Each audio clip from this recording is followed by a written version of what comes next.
the way in which I'm trying to kind of pitch it, in a sense, is like a Photoshop for the phenomenology of psychedelic experiences, right? It's like, I mean, it's like how do you make a Photoshop of something? In a sense, it's like, well, you think of like the range of kind of like primitive effects that you need to reconstruct a phenomenon, right? If you're going to simulate something, if you're going to, engineering software, for example, okay, like what kind of materials do I need? What is there's, how much stress can they endure and things like that. So like, okay, like what do you put in a Photoshop for, psychedelic experiences? And of course, it's going to be a long journey, many decades of like building more and more features, as we actually find and formalize what's happening. But I do think like, this year we're presenting a kind of like layer of the stack that we think actually like does contribute significantly to our ability to visualize these states. Perhaps kind of like a similar kind of like improvement in our ability to visualize things, as I would say like maybe Deep Dream was back then. Okay, let's see what else. Okay, so there is this whole layer of coupled oscillators. And okay, right now actually it's just like going up and down. But can you explain what an oscillator is, please? Yes. And then a coupled one? Okay, so here is an oscillator. In this case, it's kind of like there's a dot that is changing in color. And what happens is like it's changing its color at a certain rate. And it kind of like wants to do it at its own rate. It's kind of it has a heartbeat, as it were. It has its desirable frequency, like where it's as healthy as possible. But then it needs to coexist, in an ecosystem of other, oscillators like it that maybe are going at slightly different frequencies. But they're in touch. They communicate with each other. So, the way in which mathematically it works is that kind of like the two oscillators are like sensing each other, and they can like measure each other's phase, where along the color wheel they are. And as a function of how far away they are from each other, they make bigger or smaller adjustments so that, slowly they actually kind of like converge their phase.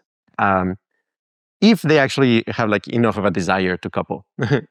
Now, there's also, in this case, there's another element, which is distance. So kind of like the desire for an oscillator to couple with another in kind of like the paradigm that we're presenting is distance dependent. Okay, so right now, for example, I'm going to make it so that they actually want to be in opposite phases of each other.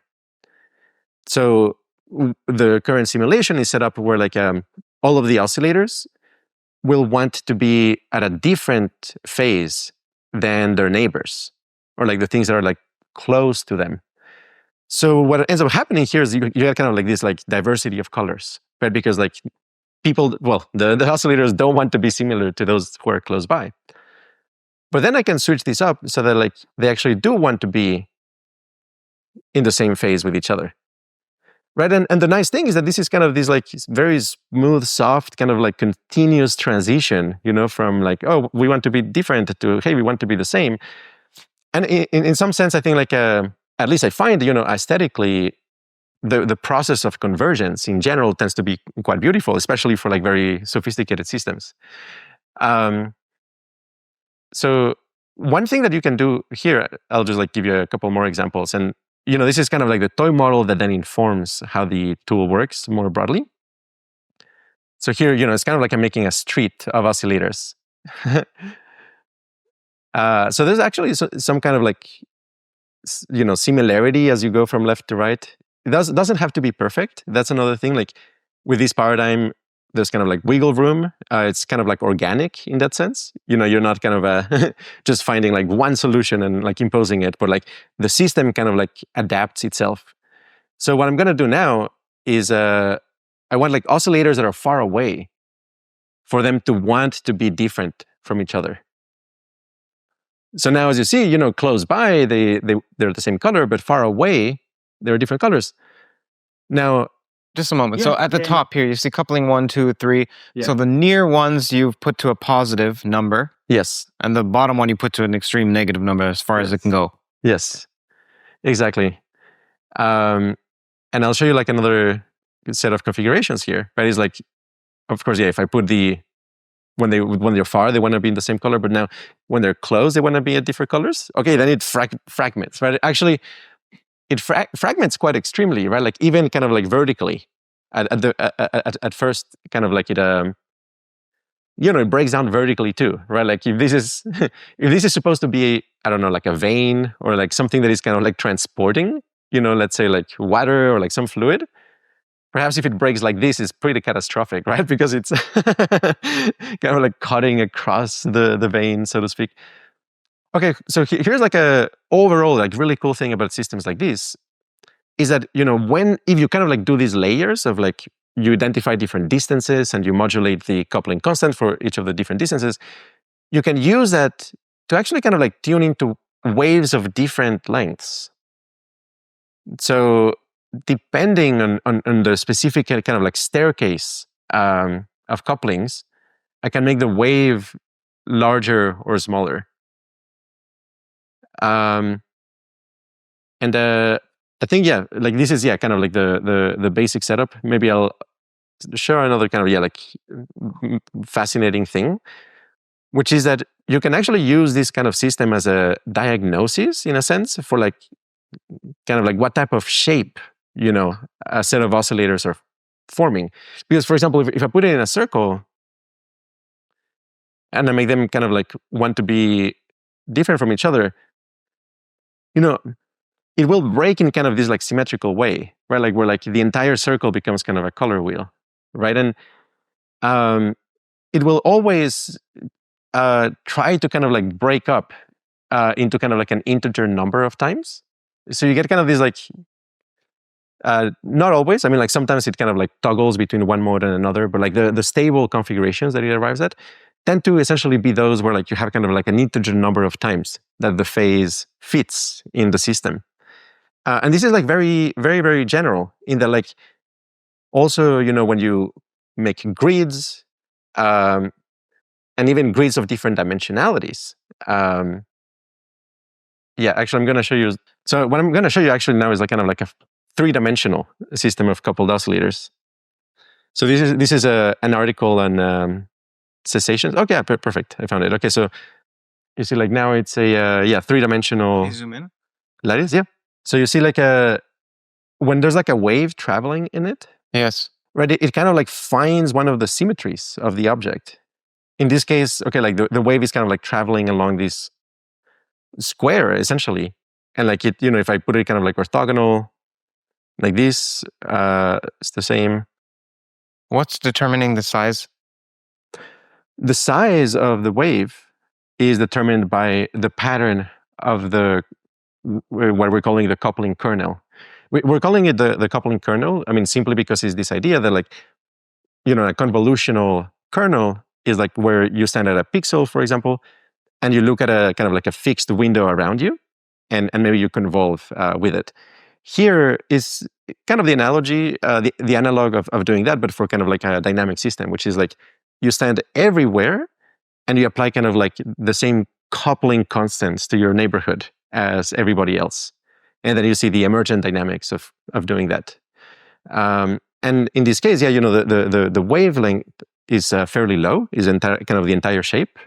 Okay, so we get the idea that, look, you have these different balls you can put on screen, you can put them in different shapes, and they can look to their neighbor and say, I want to be more like you, or I want to be less like you. Yes. And they can also do so with different distances. So I could say, I want to be more like you, much less than you, but much more like you in the back. And that's what you're tuning there. So what? Like, it's cool. It's interesting. Now, what is the relevance here to psychedelics? Yeah.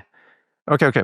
So a couple more things to explain this is one thing that you can do is kind of like play with the dimensionality of the space on which you're kind of applying these rules. So I'm going to do something a little bit trippy, which is, this is really cool because right now, like the wave is actually in 3 dimensions.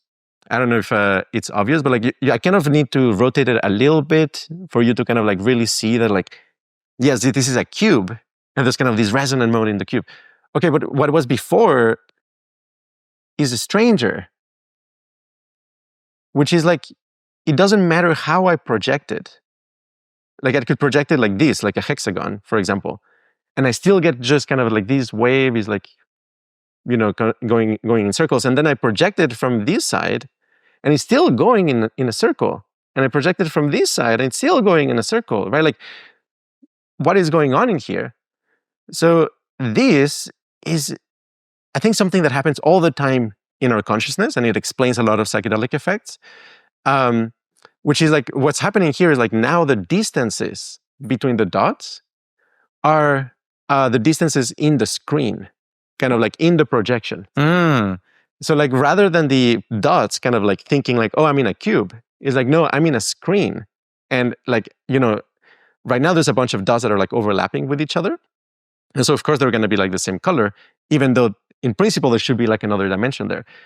And when you have kind of these effects, you can do things such as, kind of like make tubes, for example, and now light, the color will kind of like travel through these paths as well.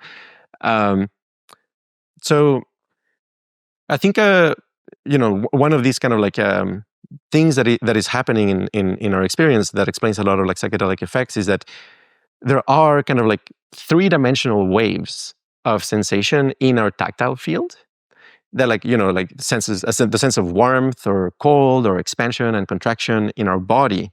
It's kind of like this like 3D volume, and it has kind of like 3D waves, that look maybe more like this. Is kind of like you actually have this volume. Our visual field, on the other hand, has kind of this like very strong preference for kind of like this 2-dimensional layout, where waves are really kind of like 2-dimensional generally. And of course, there's like some depth perception that kind of like stitches together different types of waves. But in general, there's kind of like this like tendency for 2-dimensionality. So I think like a lot of the like interesting kind of like computationally non-trivial things that happen on psychedelics is that you project with synesthesia, your sense of your body, for example, into your visual field. And, you're connecting something that has like 3-dimensional resonant modes with a surface that is 2-dimensional and has like 2-dimensional resonant modes as its preference. And so the actual phenomenology is this negotiation between 3-dimensional resonant waves and 2-dimensional ones, and how they're trying to couple with each other. Which causes like all kinds of like fascinating dialogues where, like maybe your arm over here is projected in a certain way. They're like, okay, the waves actually do, harmonize with it. The waves in the visual field and the waves in the tactile field need to kind of like solve a Rubik's Cube in a sense to be able to harmonize properly. Okay, I have a question. Yeah. It's somewhat related. So in ordinary studies of consciousness or just perception, you think of the world, we have this model where you think of the world as the ground truth, and then you're never experiencing the world, you're experiencing some filtration of it, and that gets augmented and messed around with. Okay. But ordinarily what you do is you play around with the world, and then you say, okay, I want the patient to experience so-and-so. But you are just looking inside the brain at your Qualia Research Institute is already looking at phenomenon inside. Is there anything, can you go in the opposite direction? Have you discovered anything about ontology or what you think of as the real world from perceptions inside the brain? Because of how they're supposed to be correlated with the real world. Yeah. Excellent question. I mean, I'm making the bet essentially that, the structure of consciousness, the phenomenology of consciousness, the way in which sensations can bind together, is telling us something really deep about the nature of reality. That it is essentially, okay, like you are a particular facet of reality. And so if you can study, kind of the laws of phenomenology, I think like you are in a sense like tapping into the laws of the universe at a very deep level. And there are like, things that are, I would say at least like really hint at very deep connections, I think like with physics. I'm not a physicist, I'm a physics fan, really, but I don't want to speak about like the mathematics of the Standard Model or something like that. But I do suspect that kind of like things evocative of, for example, the ideas we discussed in our previous podcast, which was kind of how in physics you have kind of things such as like particles and antiparticles that cancel out, turning to like photons and things like that. There's a lot of kind of like aspects of phenomenology where things in qualia space have kind of like a structure where it feels like oftentimes kind of like from the vacuum, so to speak, the vacuum splits into kind of like two things that are like opposite and complementary to each other. And like something like DMT tends to, in some sense, kind of like split the vacuum into the kind of like polar opposites of things. So it's like, okay, the sense of space in front of you, the colors, a given point may kind of like split into blue and yellow. It's kind of like a color and it's anti-color, and everything is kind of like doing that. Everything is kind of like invoking its opposite and kind of like oscillating with it. Whereas 5-MeO DMT, it feels actually like the movement is one of kind of like, hey, every particle find your antiparticle. Like everything cancel out with your kind of opposite until you smooth out completely. So, like a peak 5-MeO DMT experience often is described as kind of like merging with the white light of the universe, or becoming one with emptiness, and like there's a lot of kind of like evocative things like that. That to me is strongly suggest a deep connection with symmetry and kind of like the cancellation of opposites. Another like very interesting hint here is there's like some doses of 5-MeO DMT where, for example, all of your visual field and your tactile field kind of like diffracts into what looks like a rainbow, or like the whole color wheel. And then if you increase the dose a little bit and you kind of like look at it from the side, it all kind of like cancels out into pure space. So there is kind of this phenomenology where you can kind of like study the ways in which, in some sense, things are equivalent to nothing at a very, very, very deep level. And I suspect, if teams of very smart people continue to really, really try to figure this out, I think like there's a lot of like promising information. What do you mean it appears like it's equivalent to nothing? Yeah. You mean to say like how from out of the vacuum you can get something positive and negative? Yeah. This is in allusion to David Pearce's Zero Ontology. I recommend a lot this website. It's like a 90s website. In general, like headweb.com by David Pearce, a philosopher from whom I draw a lot of inspiration. And he has like this essay of like, why does anything exist? And he kind of like lays out this case that like in mathematics and physics and phenomenology, we have this kind of like overarching pattern where you can kind of reconstruct everything out of nothingness in some sense. I mean, like he says, like we probably don't yet have like the proper words to really talk about this. We're in a kind of like pre-paradigmatic stage, really, where like, what we say is like kind of like pointing to an explanation space rather than a full theory. But he argues, okay, in mathematics, you can get everything from the empty set, so to speak. In physics, things like, well, what is the total angular momentum of the universe? People argue like it's zero, or I don't know. There's a lot of debate in there. But then in phenomenology, it's like, colors seem to kind of like come in pairs. The sense of space seems to require a sense of time. Like there's kind of like these interrelated variables in experience and consciousness, where like at very, very kind of like peak symmetry states of consciousness, where things are kind of like symmetrifying, harmonizing, synchronizing, you kind of see a kind of like a cancellation process, and which is very evocative of like, well, maybe at the base there's kind of like really nothing.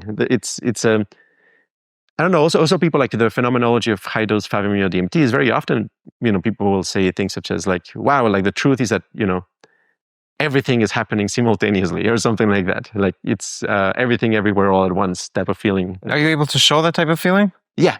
Let's do that. Okay.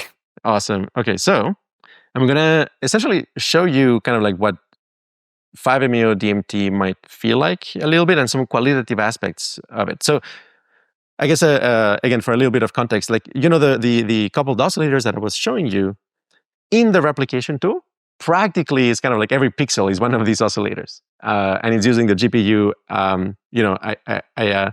I developed the core idea, but like this is the work of a whole team, and I'm especially thankful to Emil Hall, who built so much of this, and he really optimized it. So like, yeah, the GPU is actually simulating all of the oscillators. So here, in this setting, essentially I'm using a black and white kind of like system of coupled oscillators. And I'm going to make it so, well, I'm going to increase the opacity. So it's like, okay, you're a pretty strong dose. And as you're coming up, this thing happens where like, at first, okay, actually, I'm going to replicate it. Yeah, something like this. At first, you're coming up and it's kind of like this. And as you're going up, the lines start to kind of like cancel with each other.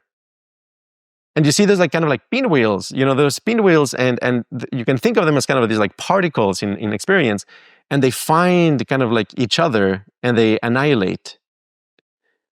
Well, then also, like kind of like secondary effects happens sometimes that you get kind of these like additional extra waves. But yeah, no, in general, there's kind of like this general tendency that as you increase kind of like the coupling constant and you keep it positive, the whole screen converges to kind of like just black and white, and these like very big pinwheels find each other and they cancel each other out. And that, what I'll show you now, it's from our website, from the various like legal psychedelic retreats that we have run. One of the things that we kind of like all converged on, this was like a very widely reported phenomenon in the team. We were 12 people with kind of like technical backgrounds, like studying 5-MeO DMT phenomenology. After an experience, we might like sit down and discuss, and somebody who knows how to write shaders would like write these within like half an hour. Wow. And then it's like, hey, we'll all comment is like, yeah, actually that feels like our experience. And in general, like everybody who tried 5-MeO, at least in our retreat, of course, is biased because they're like people who are like are into math, are into meditation, are into visual art, but they all reported that this process of kind of the generation of these pinwheels, what they're called like topological defects, and then their cancellation was kind of like really quintessential to the phenomenology of 5-MeO DMT. I really like this animation too. This is kind of like the vacuum, so to speak. Maybe like universal consciousness before it's divided, so to speak, and then it turns into kind of this like particle and antiparticle sort of, or like this vortex and anti-vortex. And on 5-MeO DMT, it feels like the way in which your experience is constructed is kind of like a bunch of stilts that are made of these kind of like defects.